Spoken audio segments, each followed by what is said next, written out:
보면은 만일 이 조국 후보자가 이제 청문회에서 장관이죠. 장관이 후보자 시절 청문회에서 이 조국 펀드 의혹이 불거지자 전에 네. 출국을 했습니다. 도피 의혹이 예. 크죠. 근데 이게 장기화될 경우에 조국 장관이 자리를 유지할 수가 없습니다. 예. 최고위 더구나 오촌 조카, 장조카라고 했습니다. 예. 장조카가 왜 외국에 머물러야 되느냐. 그러니까 지금 외국에 더 머물 수 있는, 말하자면 외국에서 이 수사를 피할 수 있는 시한이 이제 다 지났습니다. 이 예. 지나면은 조국 장관에게 엄청난 부담이 됩니다.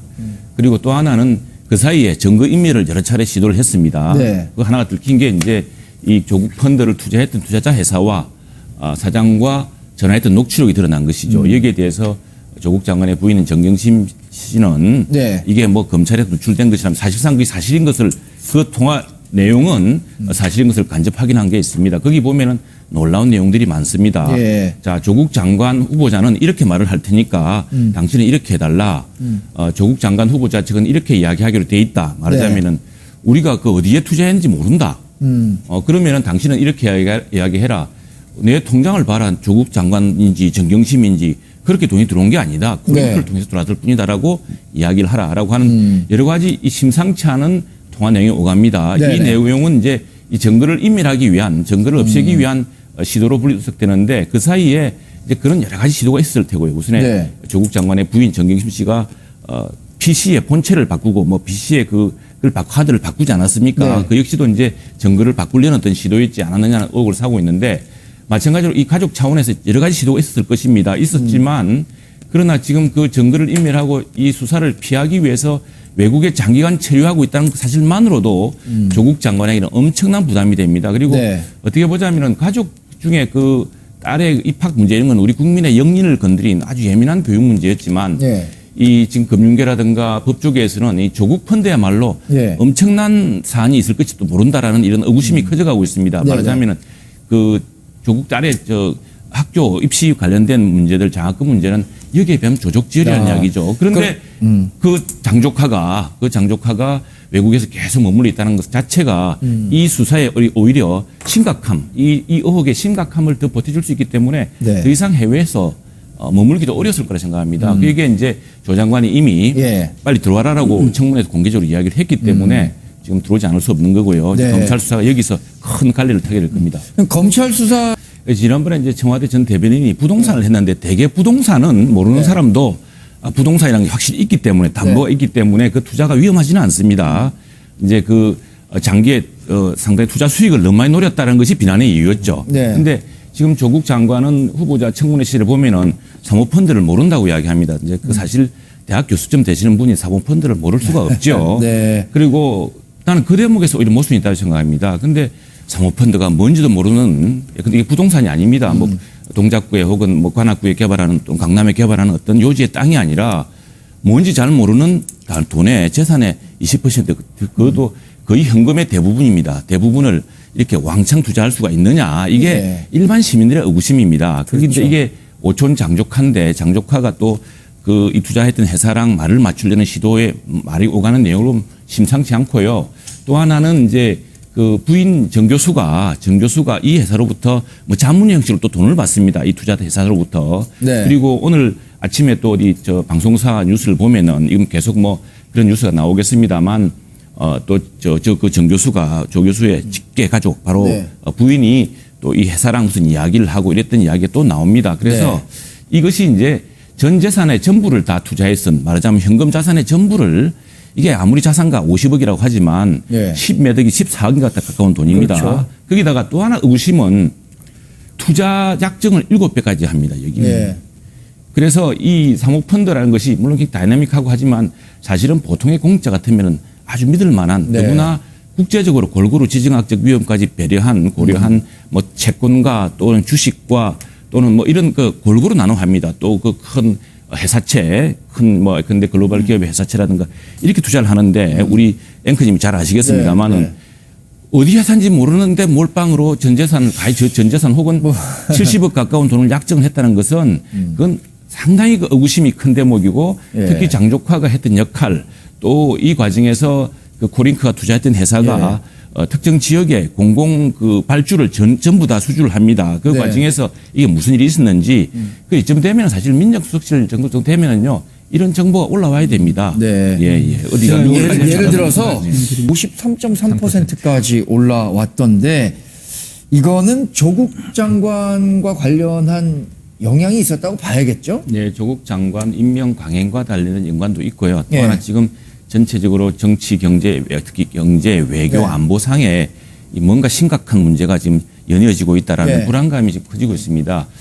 최근 이번 주 추석 여론조사에서 들은 지 뭐냐면은 대통령에 대한 부정평가율, 그러니까 대통령 잘 네. 못한다 비율이 50%를 다 넘어서고 네. 서고 있습니다. 여기에다가 대통령 잘한다 비율이 지금 40% 이제 초반대인데 네. 이게 30%로 넘어지면 상당히 심각한 이제 그 기류 변화가 오게 됩니다. 근데 50% 부정평가가 50% 두 개 다 넘어서고 있다는 것은 네. 이건 지금 뭔가 청와대로서나 대통령으로서는 중대한 어떤 정책 전환에 네. 기로에 섰다고 생각하는데 만일 그대로 밀어붙인다면은 지금 많은 정치 전문가들이 이야기하고 있습니다만 지금 긍정평가율 대통령 네. 잘한다고 어떻게든 대통령을 밀어주려는 사람들이 이 실망감이 또 커져서 중도층이 자꾸 빠져나가고 있거든요. 네. 이번 조사에서 또 하나 눈여겨볼 대목은 무당층의 증가입니다. 예. 그러니까 중도에서 과거에 그래도 뭔가 남북 평화라든가 또는 뭐 새롭게 좀 나라를 만들어 보라고 기대를 걸었던 사람들이 떨어져 나오고 있습니다. 물론 예. 그 기대가 아직 자유한국당 쪽으로 오고 있지 않습니다만은 그게 지금 지난 얼마 전에는 무당층의 30% 비중이었는데 예. 지금은 40% 가까이 되고 있거든요. 예. 이런 과정과 함께 굉장히 정책 격변이 될 것이다. 그리고 이 대통령의 직무 평가가 떨어지고 예. 이렇게 하면 이게 전국에 앞으로 특히 국회가 또 있고 한데 지금 가장 큰 현안을 대통령이 풀지 않고 있습니다. 그게 바로 조국 장관 임명에 대해서 여러 여론조사도 그렇고 또 야당은 일제히 반대하고 있고 그런데도 강행을 했거든요. 예. 그런 와중에서 지금 이제 야당에서는 조국 장관 임명 그 해임 건의안 같은 걸 내겠다고 지금 맞서고 있기 때문에 전국이 충돌하고 이 중요한 시점에 국회가 이렇게 자꾸 파행을 거듭할 수가 있습니다. 이제 그런 네. 점들이 그럼 그게 누구 부담으로 될 것이냐.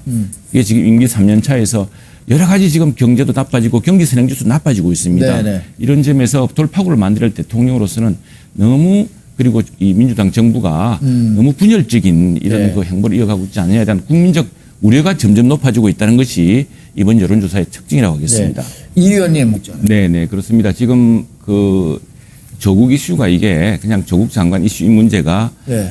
문재인 정부의 국정 운영 방식에 대한 걱정이 한꺼번에 응축되어 있기 때문에 그렇습니다. 그래서 예. 조국 조국 장관이 아니더라도 지금 이런 문제로 인한 여러 후유증이 있습니다. 우선에 그 외교 안보도 굉장히 어려운 상황에 처해져 있고요. 예. 그리고 믿었던 북한도 계속 노골적으로 대통령을 비난하고 이렇게 조롱하고 있습니다. 그리고 예. 미사일 예사로 쏘고 있고요.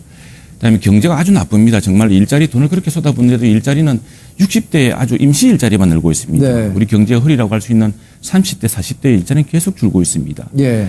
그리고 새로운 경제 동력도 안 생기고 있고 물가까지 떨어졌다고 합니다. 이래서 굉장히 큰 우려가 지금 물가가 떨어지면 보통은 좋은데 이게 경제가 너무 나빠졌기 때문에 물가가 떨어진다는 지금 걱정이 나오고 있거든요. 그래서 이런 것들은 국정 운영에 대한 자 이게 뭐냐 처음에 소득 주도 성장이다 뭐다 해서 외눈박이식 경제 운영으로 생겼던 겁니다. 그걸 계속 야당이 고치라 시장하자 대전환하자 같이 합의하자고 했는데 박차고 결국 조국까지 온 거거든요. 그런데 조국 장관 문제는 사실은 뭐 야권이 안 매달리더라도 이번 검찰 수사가 상당히 큰 분기점이 될 거라고 봅니다. 네. 그 문제는 지금 근데 뭐 압수수색을 하지도 않았는데 조국 장관 부인이 그 PC 본체를 외부로 유출하는 바람에 그게 지금 그 검찰의 손에 들어가 있습니다. 그게 뭐 여러 가지가 있을 거고요.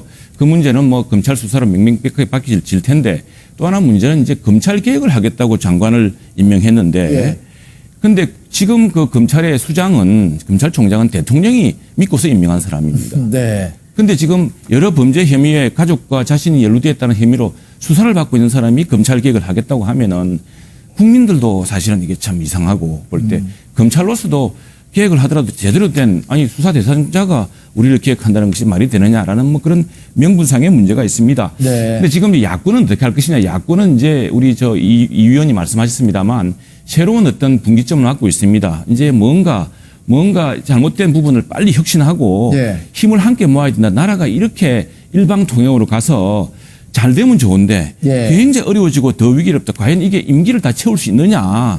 임기가 끝날 때 과연 나라가 온전할 것이냐에 대한 걱정이 무지 많거든요. 그렇다면은 이게 반조국이 아니라 정말 대한민국을 다시 제자리로 돌려놓기 위한 그런 연대를 해야 되는데 안타깝게도 지금 자유한국당의 경우를 보자면은요.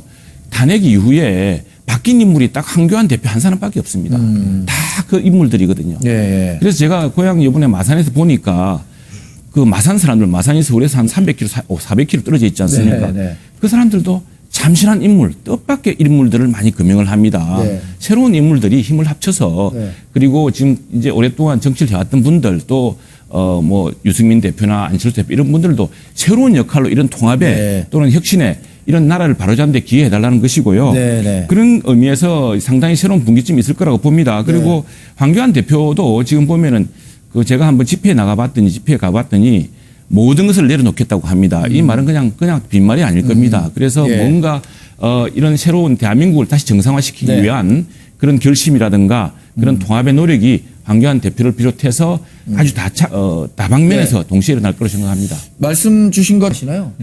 홍 대표 말에 공감하는 사람들도 있는데 네. 이제 홍 대표가 어떤 분이냐면은 당대표를 두 분이나 했습니다. 네. 그리고 이제 대통령 후보였습니다. 그래서 그 처신과 연행이 무게가 결코 가볍지 않은 분입니다. 근데 요즘은 이제 방송 활동, 유튜브 네. 1인 방송 활동을 하다 보니까 방송인처럼 이제 말씀하시는 것 같아요. 네, 네. 그래서 그 상당히 그 핫한 딱 대목을 이끌어내서 하고 있습니다. 예. 하고 있는데 그 오히려 이렇게 되면은요 여기서는 신인인 예. 민경욱 의원이 오히려 상대적으로 오히려 부각되는 효과가 있습니다. 원래 아, 그 예. 어른하고 아이하고 싸우면 아이가 큰 법입니다. 네, 예. 어른이 그래서 지금 지죠. 홍 대표는 이제 이렇게 정치 평론을 할 것이면은 예. 정치 평론의 길로 가시든지 아니면은 당을 정말 걱정하면은 당을 위해서 헌신하든지 두 가지 길에서 어쨌든 이제 놓여있다고 생각합니다. 그건 결국에는 내년 국회의원 선거에 어떻게 할 것이냐의 문제인데 네. 제 개인적으로 의견을 말씀드리면은 홍 대표에게 내가 혹시 이게 고언이 된다면은 예. 저는 서울에서 특히 당 대표를 만들어 줬던 예. 동대문 을에서 동대문에서 3선을 했습니다. 맨 처음에 예. 송파에서 했다가 그렇죠. 송파에서 한번 동대문으로 옮겨가지고 그러니까 이 동대문이나 강북이 지금 자유한국당 입장에서는 굉장히 어려운 지역입니다. 그렇죠. 어려운 험지 지역인데 중에 험지죠. 험지인데 예. 과거 3선을 만들어 줬던 곳이고 4선이 됐죠. 그래서 그리고 여기서 당 대표가 됐습니다. 만일 동대문을에서 홍준표 대표가 다시 깃발을 꽂고 나온다면은 저는 강북 지역에 상당히 큰 바람이 불 거라고 생각을 합니다. 강남 지역은 또 지난번에 서울에서 뺏기지 않았습니까? 네. 특히 지금 서울이 아주 어렵습니다. 어떻게 되냐면은 시의원 있잖아요. 시의원이 110명인데 예. 자유한국당이 4명 뿐입니다. 지금 25개 구청장 구청장 중에도 한 명밖에 있죠. 없고요. 예. 자, 이런 험지에서 이제 더구나 서울에서 국회의원을 쭉 하셨고 예. 또 TK 배경에 또 검사로서 모래시계 검사의 타이틀 또 이 사실 어떻게 보면 주변부에서 흑수저에서 정말 정치 지도자 됐던 분 아닙니까? 이런 네. 분들이 분들이 당의 새로운 훈기와 어떤 바람을 불러일으키려고 했다면은 이렇게 중견 정치인으로 키워줬던 동대문을 특히 우리 자유한국당의 가장 험지라고 할 수 있는 서울의 강북 지역에서 한번 네. 새로운 준비를 하는 것이 오히려 당에 크게 헌신하는 길이 아닌가. 그리고 실제로 보수 통합이든 보수의 새로운 바람을 일으키는 길이 아닌가 싶고요. 네. 만일 이렇게 계속한다면 정치 평론을 계속 하시든지 이 두 네. 개의 선택을 꼭 하셔야 될 것 같습니다. 네. 네, 이제 냉정하게 사실은 지금 그 한미 관계가 겉으로는 아주 좋아 보입니다. 왜냐하면은 네. 문재인 대통령하고 트럼프 대통령이 대북 접근에 있어서 네. 서로 비슷하게 가고 있기 때문에 그렇습니다. 뭐 북한과 협상을 해서 회담을 하는 회담을 위한 회담을 계속 이어가고 있습니다. 이제 그렇게 보이긴 한데 실제로는 아주 그 큰 균열들이 계속 생기고 있습니다. 대비되는 대목은 지금 많은 분들이 특히 과거에 민주당에서 일했던 분들조차도 과거 노무현 대통령, 고 노무현 대통령과 예. 부시 전 대통령과의 사이가 이 말기 임기 3년차 때 이후에 생긴 그 관계가 되는 게 정상인데 예. 지금은 사실 내부적으로 굉장히 균열이 심하다. 그런데 부시 대통령이 그래서 지난번에 10주년 때 부시 전 대통령이 초상화를 들고 오지 않았습니까? 네, 그렇죠. 그 당시 한미동맹은 실제로 참 단단해져 갔습니다. 노무현 대통령이 민주당 대통령인데도 불구하고 한미 FTA를 추진했습니다. 네, 그리고 그렇죠. 이라크 파병을 했습니다. 네. 왜냐하면 미군이 우리나라를 지켜주고 있기 때문에 우리도 미국의 어떤 동맹 국가로서 세계 평화에 대한 또는 국제 안보에 대한 부담을 외면할 수 없다 해서 보냈습니다. 또 그 상당히 많은 반대를 무릅쓰고도 제주에 주권 국가라면 우리가 자기를 지킬 수 있는 군사력이 있어야 된다고 하면서 제주 해군기지도 만들었습니다. 네. 이런 것들이 말전에 부시 대통령을 굉장히 감동시켰습니다. 근데 지금 문재인 대통령의 경우는 보면은 자, 미국이 한반도의 어떤 억지력을 위해서 꼭 필요한 그 한일 간의 군사보호 협정 지소미아는 지켜주기를 바랬습니다. 그걸 깨버렸습니다. 깨버렸고 그다음에 지금 그 한미 간에 여러 가지 지금 이제 방위비 분담 문제라든가 이런 것들이 있습니다. 또 예. 이슈가 있는데 이 문제에서 지금 미국 조야에서는 너무 북한만 지금 이렇게 이야기하는 거 아니냐. 한국이 글로벌 국가로서 지역 내에서 안정이라든가 또는 중국의 이 굴기에 대해서 중국의 위협에 대한 스스로 대비책도 좀 세우고 해야 되는 거 아니냐는 네. 이런 걱정들이 많기 때문에 저는 오히려 사실 이번에는 지소미아 문제에 대해서 오히려 예. 그 한미 양국 간의 정상회담에서 해서 이 문제가 일본이 통상 질서로 정상화된다면은 정상 그걸 위해서 좀 노력을 해달라 우리도 풀겠다라든가 하는 이런 어떤 좀 노력이 있어야 될 것 같고요. 예. 이 지금 북미 간에 거대한 톱니바퀴가 돌고 있다고 한 것은 어쨌거나 미사일도 쏘고 하면서도 트럼프 대통령의 은사가 사납지가 않습니다. 네. 그래서 이걸 가지고서 북미 간에 더구나 트럼프 대통령 내년에 이제 대통령 선거를 앞두고 네. 북한이 더 이상 대륙간 탄도는 쏘고 있지 않다라는 이런 그걸 실적으로 만들려고 하는 그런 측면에서 현 상태를 유지하려고 네. 하는 경향이 있습니다. 이래서 이제 북미 간에 새로운 협상이 시작되는 것 같은데 실질적인 진전은 지금 가기가 어렵다고 봅니다. 왜냐하면 네. 당장 미국 재무부가 엊그저께 북한의 해킹 그룹 세 곳을 지대 대상으로 네. 삼았습니다. 북한의 위협이 현존하고 있고 이 위협은 끝까지 미국으로서는 그 이익을 위해서 지켜나가겠다는 네. 걸 보여주고 있기 때문에 이 사실은 겉보기와 실제는 상당히 다른 문제가 있다고 봅니다. 네.